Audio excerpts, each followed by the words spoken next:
to tonight's show. This is our local legend, and we're welcoming Kyles Delic all the way from WA. Welcome, Kyles.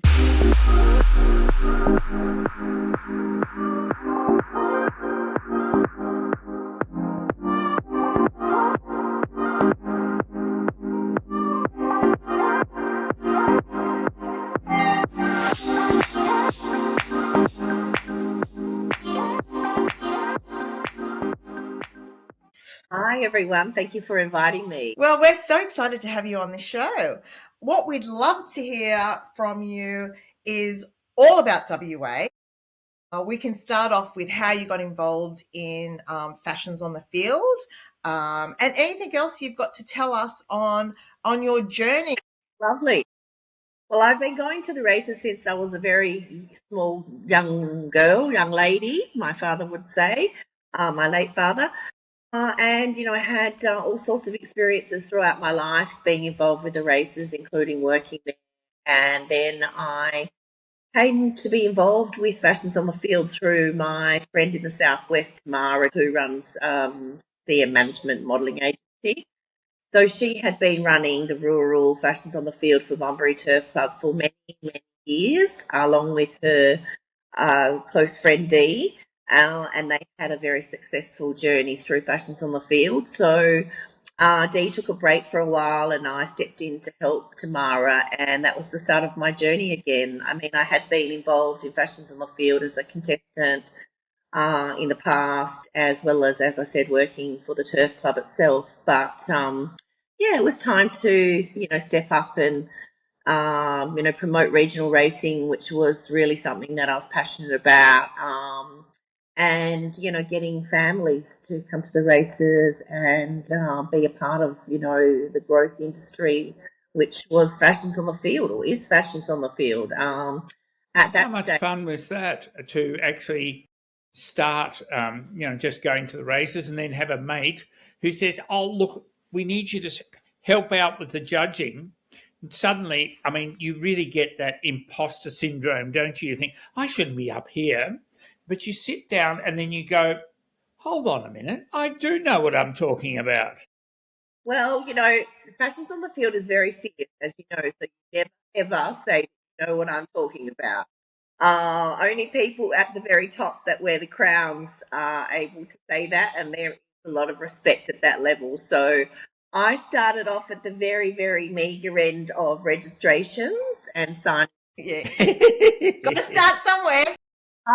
Very safe in that role to begin with, and also gave me a really good chance to meet everyone and to give them inspiration and encouragement before they stepped on the stage, which I thought was really, really important. So it was just a lovely opportunity as a mum of two boys to step into a bit more of a female orientated arena, even though there are men involved in fashions now, which is really fantastic, and also families.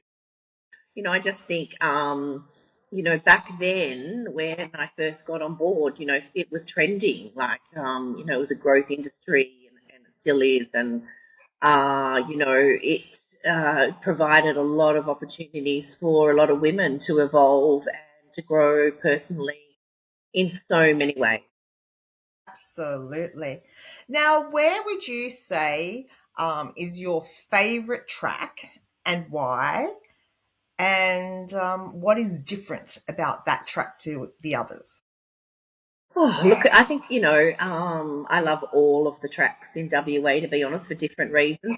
Ascot, first and foremost, is somewhere that a lot of my life as a very small child visiting. So where's that, Carls? Ascot is our main, it's our metropolitan track. So all right. So it's in Perth itself, or?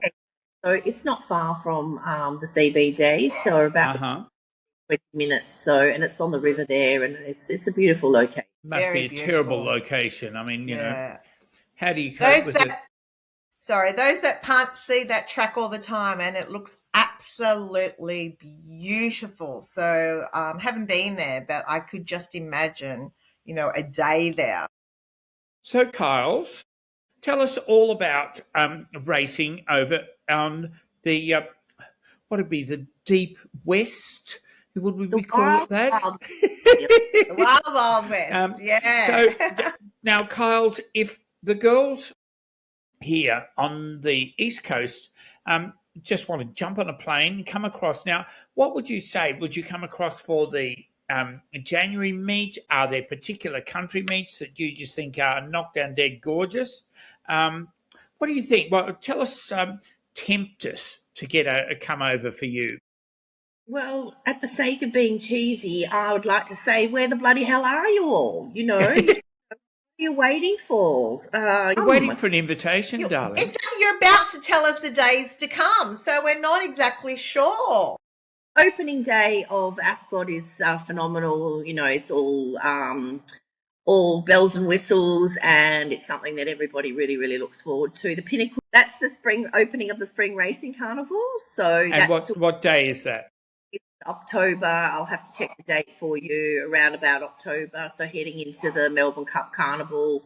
Yeah. And then we have the 5 Pinnacle days, which are, you know, so good, like 5 race meets after the other. And that is the real time that, you know, you want to go and get the most out of your racing for the spring. So are you talking about the Melbourne Cup Carnival, where it's the Saturday, the Tuesday, the Thursday, the Saturday, or is it 5 Saturdays in a row? 5 Saturdays in a row for the Pinnacles. So, Carls, if we were looking at fashions on the field, like the pinnacle of fashions on the field over in WA, and the girls want to come over for those kind of days, what would you suggest? Where should we be planning for if we want to, you know, see the best fashions on the field? Well, certainly the Ascot opening, Spring Carnival opening day is a highlight, and they don't, you know, always do a runway show on that day, but they do a photographic exhibition amongst the roses and throughout the premises of Ascot, which is just magnificent. The photos just come out, which you would have seen over, you know, especially moving into the Melbourne Carnival, that a lot of the girls use some of the photos that have been taken from that event. Yeah, so and the Winterbottom Stakes Day is always a huge turnout, very big celebration day for racing. Our Pinjarra Races, which is probably an hour from the CBD, has a wonderful prize where they give away a diamond. That's an extremely popular competition. I can imagine. Yeah, I'm available. Yes, and it's a beautiful. I've seen several girls who have been fortunate enough to win that diamond, and who wouldn't be? So yeah, exactly. It's a wonderful reminder of the efforts that you've put in creatively and the courage that you have to step on the stage and compete against others. So you know, and many ladies travel from different parts of WA, you know, as they do in the eastern states to compete. And it's all about collecting the sash here, just like it is in the east. Cool. But the odd diamond doesn't go astray. That's a big attraction, isn't it? Yes, totally. Don't you also have I got this wrong? Where it's like if you go to one, then if you win that, you go to a final somewhere. Isn't there like a series in WA? Well, yes, we did used to have the WA Country Cups series, and that's where Holly was lucky enough to gain her sash at the one-day Fashions on the Field event for the one race meeting that Mora Turf Club runs once a year. One race meet once a year. So everyone treks out there, and Holly won out there, and then she made it into the finals, and she made it through the voting into the top 10. Wow. And and then she was on her way from there. And as you know, Holly's been unstoppable, which she totally is. Yes. She never fails to amaze me, and she's so highly talented in so many ways. She's a very, very talented woman. Did she have to wear the same gown, the one that we just raved about? Did she have to wear that and then follow that up in Melbourne, or was she allowed to change? What was the criteria for that?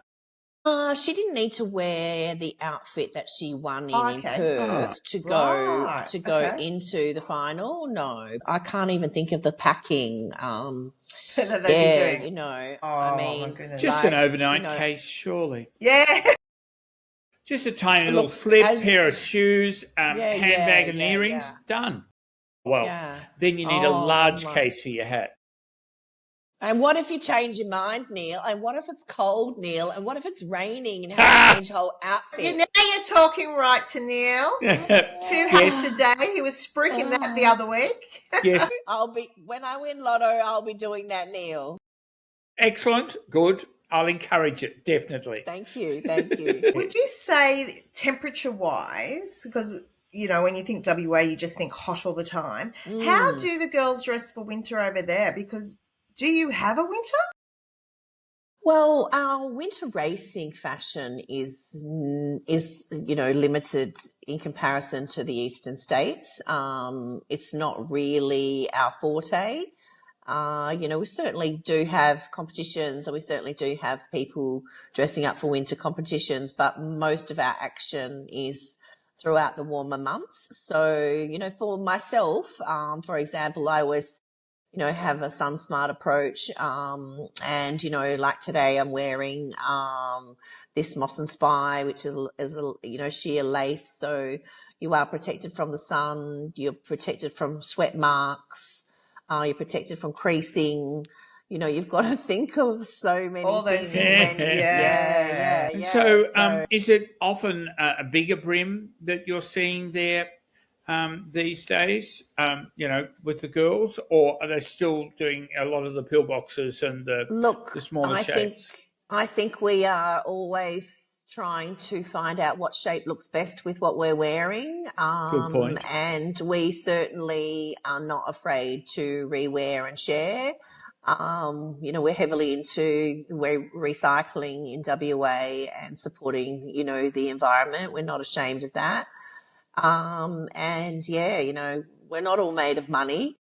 And That's so annoying, that whole it thing can. of not being made of money, isn't it? Oh, look, It I really put a money, upsets me. It's one of those things Neil. that I deserve to be made of money, and I'm not. And it's just, look, Me too. I do understand. Look, I have a money tree out the front. I'll have you know. Yeah, I'm coming to mine's visit. deciduous, and it seems to have dropped everything.